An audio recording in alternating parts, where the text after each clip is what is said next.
자, 진동이 시작합니다. 우리가 저번 시간에까지 공법상 계약에 대해서 했는데 100페이지 한번 볼게요. 공법상 계약 이행을 청구하는 소송, 당사자 소송의 대상이다. 행정소송규칙 제19조 4호에 있다는 거 기억합니다. 특히 A급은 사무, 조합, 강론에서 조합 파트가 큰 문제로 남아있다고 했죠. 행정제설의 목적에 사용 허가하고 조합 파트가 A급으로 남아있으니까 강론의 조합 파트는 꼭 알아둬야 되겠고, 만약에 조합 파트가 나오면 행정소송규칙 19조 3호를 반드시 언급하는 문제로 낼 거라는 걸 기억하세요. 그리고 공법상 계약이 나면 4호가 문제가 된다는 걸 기억하세요. 행정소송규칙 제19조 4호. 공법상 계약이 시험에 나오면 주관식에서는 공법상 계약인지부터 포섭합니다. 목적은 공익상, 특정 공익 목적, 그리고 지위, 양 당사자는 대등한 지위에서 합의, 내용은 합의를 통해서 형성한다. 세 단어 뭐가 나오는 거죠? 첫 번째 목적. 공익을 목적으로 하는데 이걸 설문이나 조문에서 찾아야 된다고 했어요. 목적. 두 번째 지위. 양 당사자의 지위가 대등하다. 그리고 세 번째는 내용.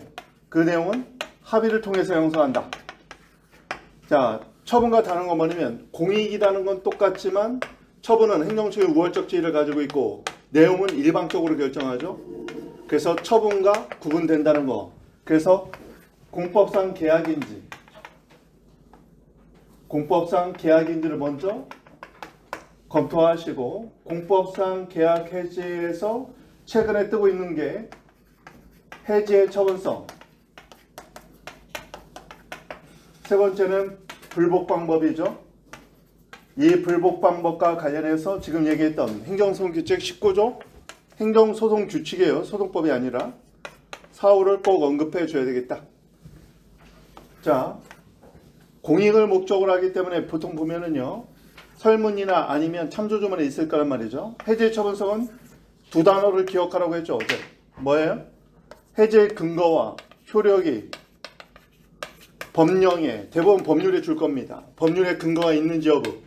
있으면 처분성이 인정, 없으면 부정인데, 시험에 나올 수 있는 건 산업집적법에 따른 산업단지 입주계약 해지 또는 입주 변경계약 해지, 그것밖에 거의 안 나올 거라고 보여져요. 그것까지 다 누리고 있어야 되겠다. 자, 101페이지 보니까 예상지문 한번 봅니다. 어제 얘기했죠. 보통은요, 지금 지방에서는 지방법원 본원합의부에서 행정소송을 맡고 있다 보니까 민사와 행정사건의 관할을 동시에 갖고 있는 경우가 있는 거죠. 지방 본원합의부가 될 겁니다. 그런 경우에는 행정사건을 민사소송을 잘못 제기했을 때 이송할 필요 없이 그냥 관할권이 있기 때문에 심리하면 되는 거죠. 행정사건으로 심리하면 되는 거고, 관할이 없을 때 이송해야 된다. 이것도 알아두시라고 했어요.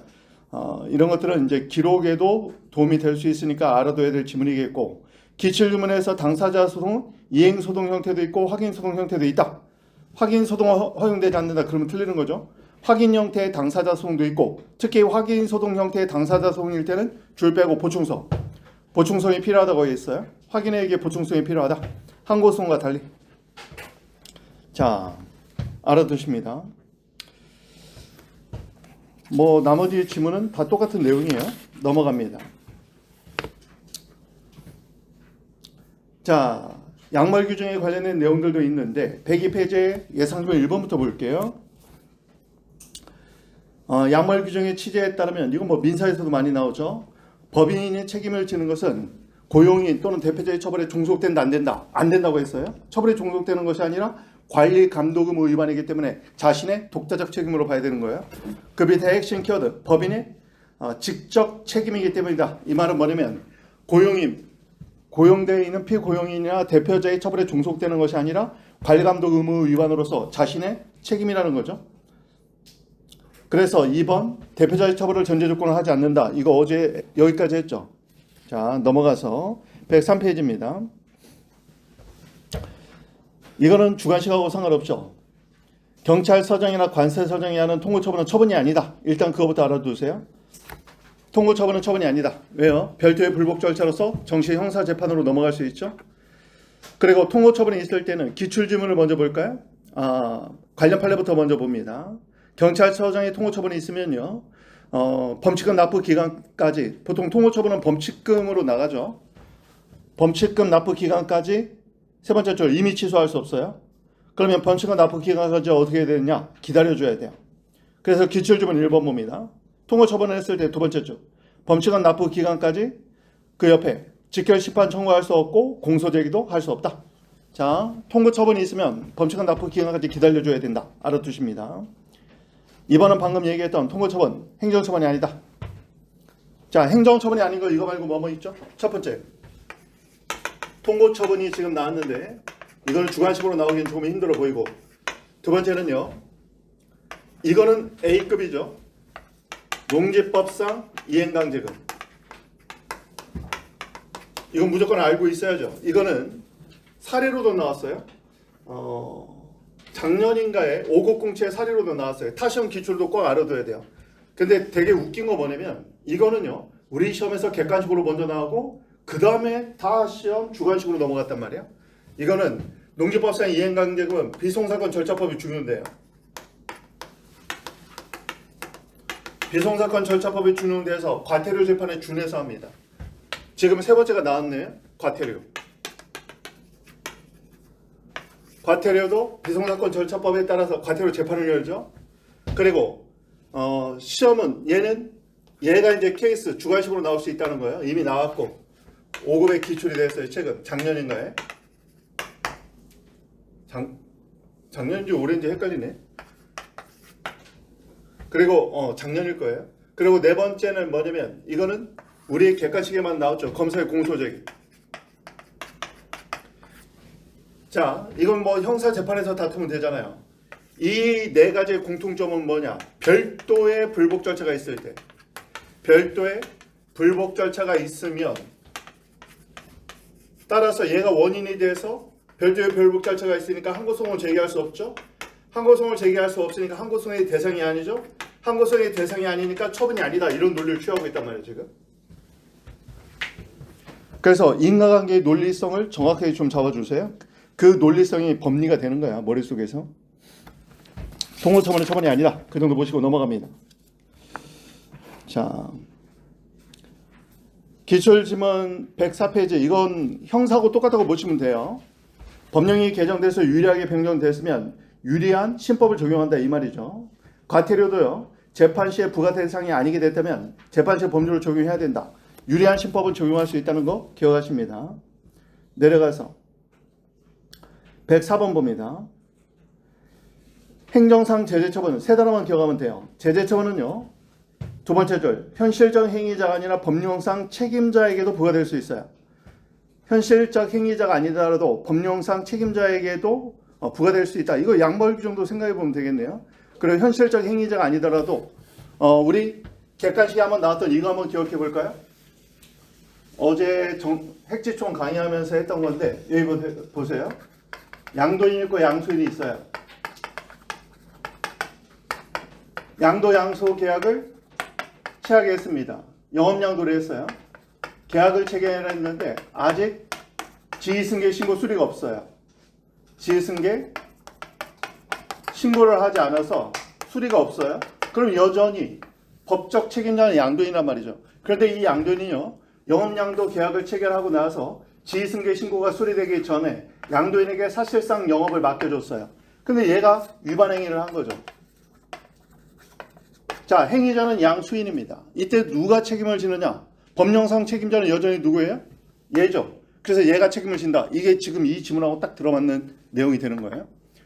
행위자는 얘지만 법령상 영업자의 지위는 아직 얘가 갖고 있는 거죠. 지휘승계 신고 수리가 안 됐기 때문에. 그런 경우에는 반드시 행위자가 아니더라도 법령상 책임자가 행정제재처분의 대상이 됩니다. 행정처분은요, 특히 중요한 게 집단적 성격과 전형적 성격이 있기 때문에 객관주의, 표시주의가 강화됐다고 했죠. 그래서 주관적 사정 같은 거 안 묻는단 말이야. 법적으로 책임자가 누구야? 그럼 너도 책임져. 이렇게 가는 거예요. 그래서 체크합니다. 행정상 제재처벌은 법령상 책임자에게도 부과될 수 있고 행위자가 아니어도. 세 번째, 고의과실도 요구하지 않습니다. 고의과실의 줄빼고 비교별시. 다만 과태료는 요구하고 있다. 과태료 줄고 고의과실 요구. 그래서 과태료가 논란이 된 거죠. 05년도인가에 얘가 제정될 때요. 판례는 과태료도 고의과실이 필요 없다고 봤어. 위반 행위만 있으면 된다고 봤어. 그게 행정제재의 특징이라고 얘기했어. 근데 질서위반행위 규제법을 제정할 때 남용 가능성 때문에 형법 총칙을 많이 준용해서 고의과실을 요구해버린 거예요. 그래서 자꾸 시험에 내는 거야. 원래 과태료도 객관적 사실만 있으면 원래는 불가할 수 있어야 되는데 남용 가능성 때문에 질서위반행위 규제법에서 고의과실을 요구하는 입법을 했다. 그래서 과태료는 법에서 그렇게 규정한 거다. 원칙은 제재처분이니까 하면 안 되는데 기억하셔야 됩니다. 또 과태료하고 과징금 헷갈리면 안 되지. 넘어갑니다. 위에 105페이지. 과징금, 고의과실 필요 없습니다. 과태료만 예외야.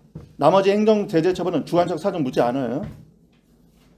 자, 과징금 관련해서 한번 다 정리 한번 해볼까요? 과징금 첫 번째 재량이에요. 과징금 부과 여부는 재량입니다. 두 번째, 얘는 일신 전속적이지 않아요. 그래서 승계나 상속이 가능합니다. 구분되는 게 뭐죠? 이행강제금은 그게 안 된다는 거지. 이행강제금을 비교할 때 과징금을 맨날 쓴단 말이야. 이행강제금은 일신 전속적이죠. 알아두시고, 세 번째는 과징금에 관해서는 일부 취소 판결은 안 돼. 법원은 할 수 없어. 재량이니까. 그렇지만 우리 시험에 나왔던 일부 취소 재결은 된단 말이야. 이게 우리 시험에서 사례로 기출됐어요. 다 알아둬야겠다. 일부 취소 판결, 일부 취소 법원은 못 한다는 거예요. 법원은. 여기까지 알아두세요. 자, 그 밑에 기출주문 나왔네요. 두 단어만 찾습니다. 과징금.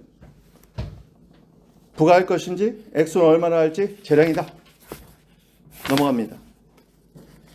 다음 6번 판례네요. 넘어가서 예상지문 한번 볼게요. 이 예상지문은 기출지문으로 곧바로 나왔어요. 따라서 기출지문을 봐도 상관없습니다. 기출지문은 볼드 처리 없는 건 여러분이 직접 찾아보라는 거고, 예상지문을 한번 볼게요.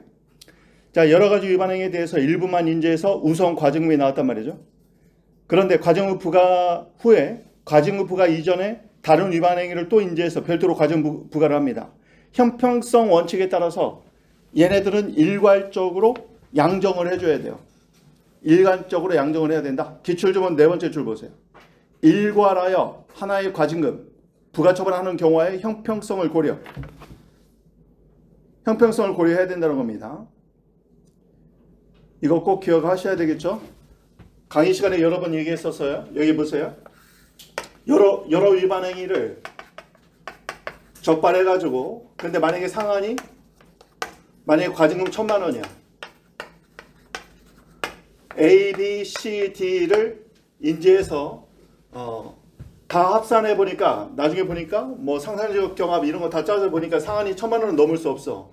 그래서 만약에 양정을 했다면 최고 한도는 1,000만 원밖에 나올 수 없는데, 여기서 A, B만 인지해서 예를 들면 800만 원 나오고, 그 다음에 부가처분 이후에 C, D를 그 이후에 다시 인지했다고 하면서 다시 뭐 400만 원 이렇게 할 수 있냐는 거예요. 그럼 1,200만 원이 되잖아. 한 번에 나오면 1,000만 원 이상은 할 수 없는데, 그런 원리 자체, 상한에 대한 규정을 잠탈하게 돼버린다는 거예요. 그래서 여러 가지 위반 행위 중에 일부만 인지해서 먼저 과징금 부과하고, 그 이후에 나머지 과징금 부과 처분 이전에 위반 행위를 다시 인지해서 나머지를 인지해서 다시 과징금 부과 처분을 할 때는, 그때는 이 상한 이거를 맞춰서 해야 된다는 거예요. 그래서 이 판례는 어디까지 나오냐면 A, B만 인지했어. 근데 상한 1,000만 원 나왔어. 그럼 C, D를 다시 인지했어. 그럼 이제 더 이상 못 한다는 거예요. 이미 여기서 다 끝났으니까. 여기까지 알아두세요. 형평성에 맞게 과징금 부과 처분 이후에 다시 인지해서 처분할 때에도 전체를 총괄하여 일괄하여 판단해야 된다. 알아두십니다. 다음 106페이지 밑에 예상지문 있죠. 경찰관 경지법 6조 1항. 이거는 별표 하나 쳐놓으세요. 이거는 경찰 승진시험의 사례로 나왔어. 그리고 이 판례가 왜 중요하냐. 세 번째 줄, 긴급을 요하면 행위를 제재할 수 있다. 긴급할 때 하는 거. 즉시강제라는 용어를, 판례가 즉시강제라는 용어를 썼단 말이죠. 행정상 즉시강제로서 권력적 사실행위의 근거 조항이다. 즉시강제는 권력적 사실행위다. 판례가 다 밝혔단 말이죠. 별표 2개. 특히 직시강제 옆에다 적어놓으세요. 행정기본법 기 30조 1항 5호 슬래시 33조 이것도 A급. 왜냐하면 직시강제에 관해서는 이거는 지금까지 학문적 개념이었는데 행정기본법에 들어왔고 작년부터 2년 유예가 풀려서 2024년부터 시행되고 있어요. 그래서 직시강제를 A급으로 처리하세요. 특히 만약에 직시강제가 나오면 이 판례 써주면 무조건 좋단 말이에요. 뭐라고 쓰면 돼요? 경찰관 직무집행법 6조 1항 제재행위는 행정상 직시강제로서 권력적 사실행위라고 판시한 바 있다. 이렇게 써주면 무조건 대박이야. 따라서 옆에다가 사례 쓴다는 거 꼭 기억하세요. 사례 나오면 이 판례를 꼭 써주세요. 넘어가서 107번 예상지원 1번입니다. 가산세 같은 건 행정상 제재죠. 1번은 볼 필요 없겠고 2번 이제 납부 기한이 있잖아요. 납부 기간이 지나서 안 하면 이제 가산세가 붙는 건데 정당한 사유가 있는지는 납부 기간을 기준으로 판단을 해야겠죠. 뭐 외국에 나가서 이러이러한 사정으로 납부할 수 없었다. 납부 기한을 기준으로 정당한 사유가 있는지 게을리한 정당한 사유가 있는지 이걸 판단해 봐야 된다. 핵심은 예상지분 2번에서는 정당한 사유는 뭘로? 신고 또는 납부 기한을 기준으로 판단한다. 이것만 체크합니다. 뭐 중요도는 좀 떨어져요. 넘어가서 9번 시정명령에 관한 내용입니다. 예상지문을 위해서 한번 볼게요. 대제건축물의 위법 상태를 시정할 수 있는 법률상 사실상 지혜에 있지 않더라도 슬래시 시정명령은요. 행정상 장애를 시정하는 데 1차적 목적을 두고 있어요. 즉 공익을 위해서 시정하는 거, 시정 가능성에 중점을 두고 있단 말이지. 따라서 그 밑에 소유관계에 있는 경우에는 시정명령의 상대방이 될 수 있다. 이따 X 치고 시정명령의 상대방 시정 가능성이라고 적어놓습니다. 시정 가능성이 있어야 돼요. 즉 시정명령의 이행 기대 가능성이 있어야 된다. 왜? 시정명령은 행정상 장애를 시정해서 공익 목적을 회복하는 데 있는 거죠. 따라서 이행의 기대 가능성이 없으면 시정명령의 상대방이 될 수 없는 거예요. 따라서 위법 상태를 시정할 수 있는 그런 사실상 법률상 지위에 있어야 된다. 이건 굉장히 중요하겠죠. 법령을 해석하는 내용이기 때문에 이런 내용은 사실은 의미가 있어요. 다만 기출지문은 간단하게 나오네요. 과태료가 아니니까 시정명령은 객관적 사실만 있으면 할 수 있다. 뭐가 필요 없어요? 고의가칠 필요 없다. 이거는 원칙이네요. 과태료 이외에 모든 행정 제재 처분이나 행정에 관한 내용들은 다 고의가실을 요구하지 않는다. 다음 10번 예상지문은 지우겠습니다. 넘어가서 109번 예상지문 1번은 체크해야죠. 이거는요. 실제로는 상당히 중요한 내용인데 조금 시험에 나오기는 너무 전문적으로 어려워요. 따라서 이런 것들은 이제 법무에 많이 출제된단 말이에요. 옆에다 법무. 왜냐면 실무에서는 상당히 중요한 내용이기 때문에. 자, 내용이 좀 어려워요. 1번. 공정거래위원회가 조사가 착수한 시점 이후에 시점 전후에 걸쳐서 위반 행위가 있어요. 형사에서 여러분이 포괄일자 할 때 종료시로 맨날 배웠잖아요. 여기도 그냥 종료시만 기억하면 돼요. 전후의 위반 행위가 계속될 때 그 위반 행위가 종료된 시점에서야 비로소 최초의 조사하는 사건에 해당된다고 할 것이므로 슬래시 조사 개시일은 포괄일체처럼 계속되고 있는 위반 행위에 대해서는 종료일을 기준으로 본다. 종료일 1번만 기억하십니다. 위반 행위 종료시다. 이게 실무에서 왜 문제가 되냐면요. 여기 보세요. 실제 판례 보면은 이게 이제 공정거래법에서 어떤 제품을 만드는 게 문제가 됐는데 문제는 뭐냐면 법이 개정됐어요.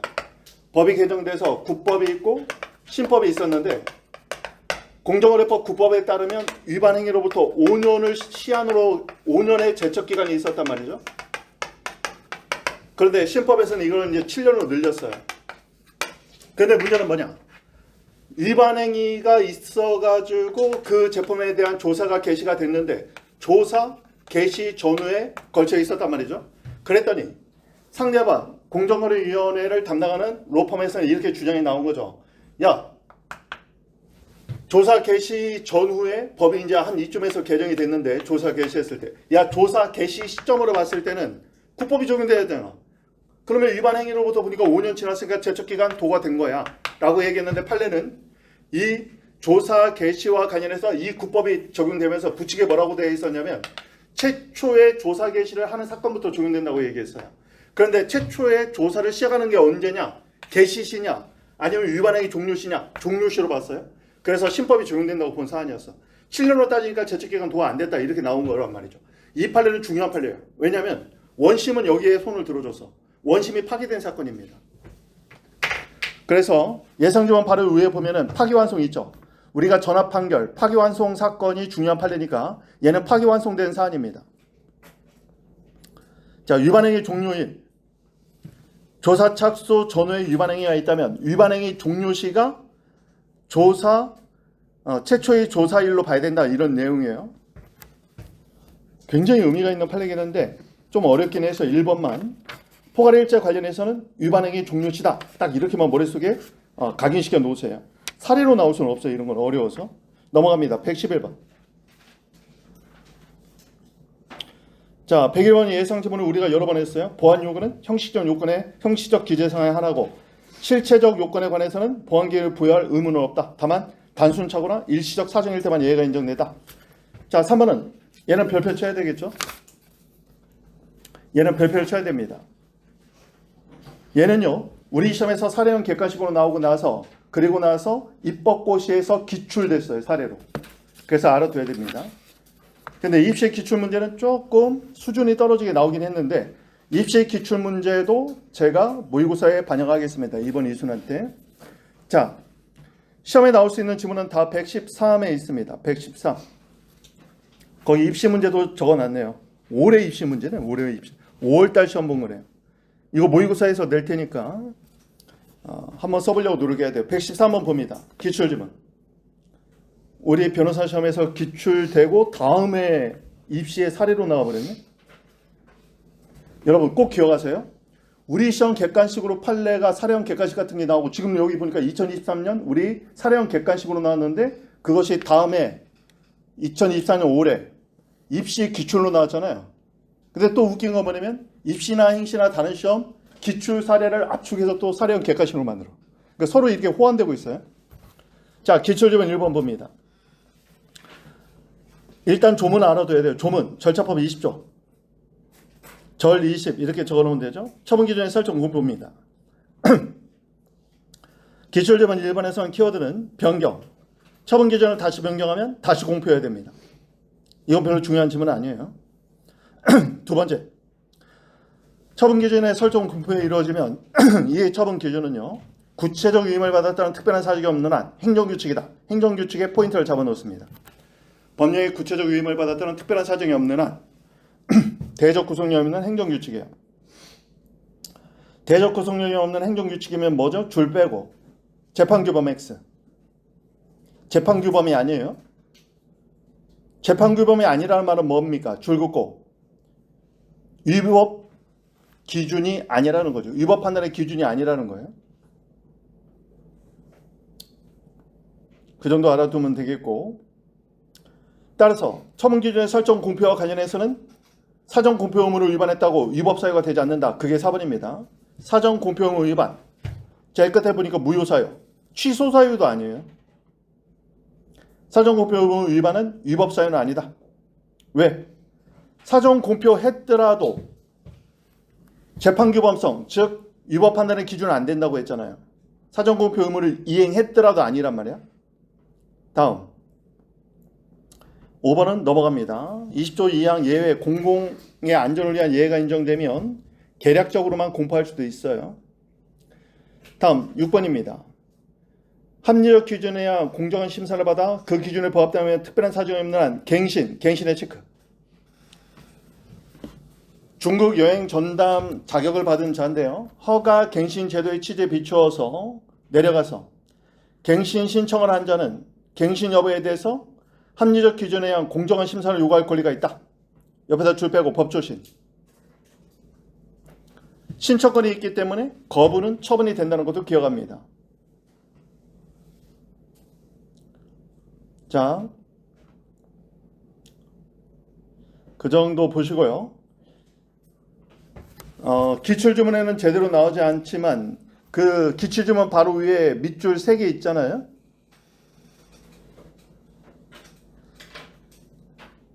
위에서 두 번째 줄.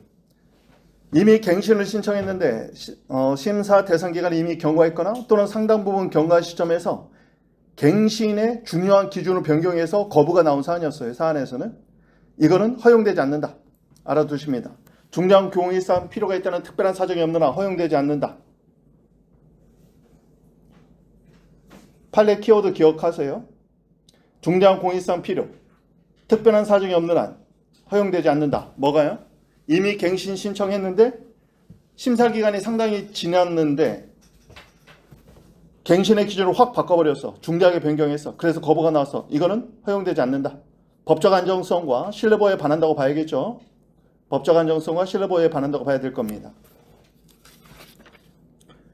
이게 중국 첨단 여행사 지정을 취소했던 사건인데요. 세상을 좀 떠들썩하게 했었죠. 왜냐면 이제 무자격 가이드 고용에 따라서 이제 벌점 매겨가지고 떨어뜨린 사안이었어요. 자, 밑에 기출주문 한번 봅니다. 양가로 1번 질문만 보세요. 을은 이 사건 지침에 사정이 공표되지 않아 행정절차법에 위반되므로 밑에다가 20조 1항 적어야죠. 절차법 20조 1항 사정공표 의무 위반. 사정공표 의무를 위반해도 처분의 위법 사유가 되지 않는다고 했죠. 사정공표 의무를 위반한 이 사건 지침, 처분 기준을 설정 공표한 이 지침에 근거한 거부가 위법 사유라고 주장하는데 갑의 주장은 타당하냐? 결론이 뭐예요? 타당하지 않다. 왜요? 사정공표 의무 위반은 위법 사유가 아니다. 왜요? 사정공표 의무를 준수했더라도 행정규칙에 불과하다. 따라서 사정공표 의무를 위반했다고 해서 처분이 위법 사유가 되지 않는다. 이게 시험 문제예요. 결론을 맞춰야 돼. 일단 판례에 따른 결론을 맞춰야 되고. 다시 보세요. 절차법 20조 1항 처분 기준을 정한 이런 행정규칙 같은 경우는 처분 기준을 정한 지침 등은 행정규칙에 불과하다. 따라서 위반한다고 위법이 아니에요. 그런데 이 처분 기준을 설정 공표하는 데 있어서 사전에 공표할 의무가 있는데 사전 공표 의무를 위반해서 사전 공표 의무를 위반한 이런 지침에 근거한 처분 위법하냐? 역시 위법하지 않다는 거야. 왜? 사전 공표 의무를 위반하지 않았더라도 행정규칙에 불과해서 위반하면 위법이 아니야. 사전 공표 위반했든 안 했든 행정규칙에 불과하다는 거예요. 결국 판례에 놓은 거는. 넘어갑니다. 자, 4번 별표 5급 공채에 기출된 판례입니다. 이것도 알아둬야 돼요. 예상지문 봅니다.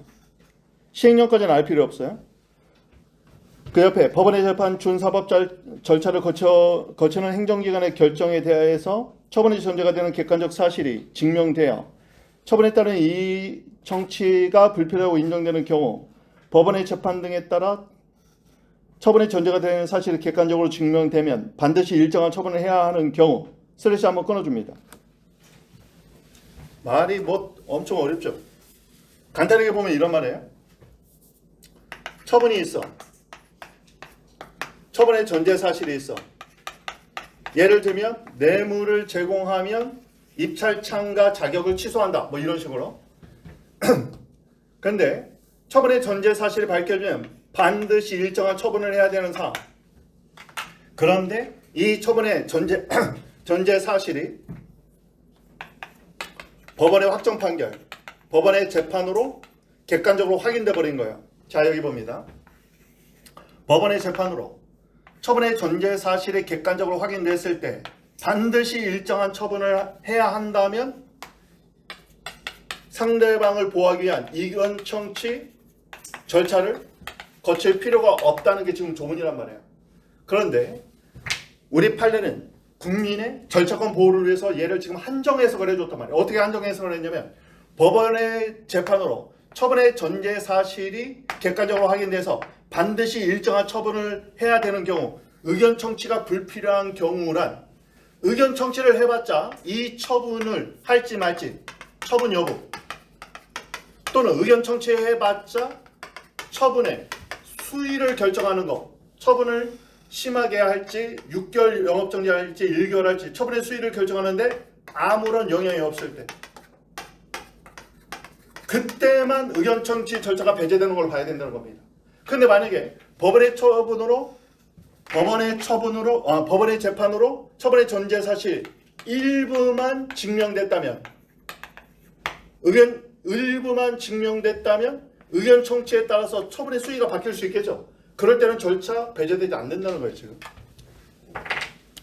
5급에 출제가 됐어요. 자, 키워드는 네 단어를 잡겠습니다. 예상적은 두 번째 줄. 처분의 전제 사실이 객관적으로 증명돼서 처분에 따른 의견 청취가 불필요. 키워드는 의견 청취 불필요. 체크. 의견 청취가 불필요한 경우란 네 번째 줄. 처분 여부, 수의 결정, 체크. 영향을 미치는 경우예요. 세 단어만 기억하면 되죠. 의견 청취가 불필요한 경우란 처분 여부나 처분의 수의 결정에 영향을 미치지 못하는 경우예요. 뭐가? 의견 청취가. 따라서 결론입니다. 마지막 제출. 일부 사실만 증명. 얘는 포함되지 않는다. 왜? 일부 사실만 증명됐다면 처분의 수위가 낮아질 수 있죠. 넘어갑니다. 자, 이건 너무 당연한 얘기인데 115페이지 보세요. 성비위 사건 징계에서요. 피해자의 실명이 드러나면 안 될 거 아니야. 2차 피해가 얘기되니까. 근데 피해자의 실명이 없어가지고 내가 방어권 행사에 지장이 있습니다. 이렇게 주장하는 거 타당하지 않다는 거예요. 따라서 피해자의 성명에 관해서 마지막 제출. 방어권 행사에 실질적 지장을 초래한다고 볼 수 없다.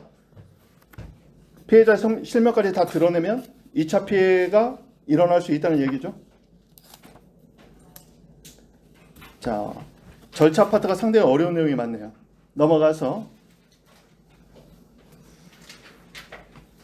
예상지문 1번. 체류 자격 취소는 절차법 24조 1항 문서주의 그대로 적용되는 거죠. 다음 2번. 영주 자격 취소는 밑에 일반 체류 자격 취소와 비교해서 엄격히 더 보장해야겠죠. 왜냐하면 기득권으로서의 법적 이익이 영주 자격이 훨씬 더 크니까 뭐 그런 얘기입니다. 3번이 많이 나왔어요. 3번은 옆에다 케이스 사례에 쓸 수 있으니까 케이스라고 적어놓고 유승준 사건이에요. 유승준이 이번에 또 입국 거부됐죠. 또 뉴스 나왔어. 뉴스 며칠 전에 유승준 입국 거부 또 했다고. 법원의 판결이 나왔음에도 불구하고 법무부에서 끝끝내 못 들어오게 하고 있어요. 그 유승준 사건에서 나온 사건이었단 말이에요. 24조 1항 문서주의 위반 무효사유 위에다가 문서주의 위반 이렇게 적어놓으세요. 유승준 아빠가 전화 그냥 주 시카고 총영사가 전화로 그냥 통보하고 말아버렸거든. 이거 무효사유다. 넘어가서 117번은 간단하게만 체크합니다. 1번. 요즘은 휴대전화 문자 메시지도 많이 증거로 제출하잖아요. 이거 전자문서에 해당된다. 휴대전화 문자 메시지, 전자문서 체크합니다. 그리고 이런 전자문서로 신청 같은 거 하는 것들은 당사자의 동의가 당연히 필요해요. 휴대전화 문자 메시지, 전자문서, 당사자의 동의 세 단어만 체크하고 오늘은 여기까지 하겠습니다. 자, 오늘도 힘내시기 바랍니다.